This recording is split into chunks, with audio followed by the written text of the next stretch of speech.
SIR এর পর প্রথম ভোট, স্বাভাবিকভাবেই সকলের মনে রয়েছে আতঙ্ক। কান পাতলে শোনা যাচ্ছে এবারের ভোট না দিলে নাকি ভোটার লিস্ট থেকে নাম কাটা যাবে।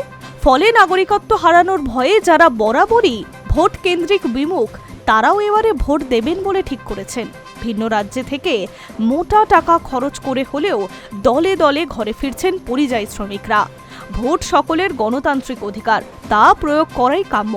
কিন্তু তার নেপথ্যে আতঙ্ক লুকিয়ে থাকা মোটেই কাজের কথা নয়। তাই চলুন দেখে নেওয়া যাক, সত্যিই কি এবারের ভোটাধিকার প্রয়োগ না করলে কাটা যাবে নাম।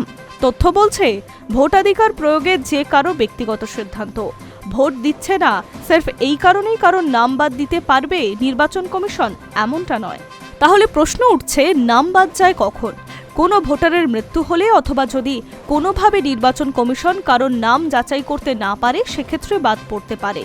ফলে এসআইআর হয়েছে, তাই এবার ভোট না দিলেও নাম কাটা যাবে বলে যারা আতঙ্কিত তারা নিশ্চিত থাকতে পারেন, ভোট না দিলেও আপনার নাম বাদ পড়বে না।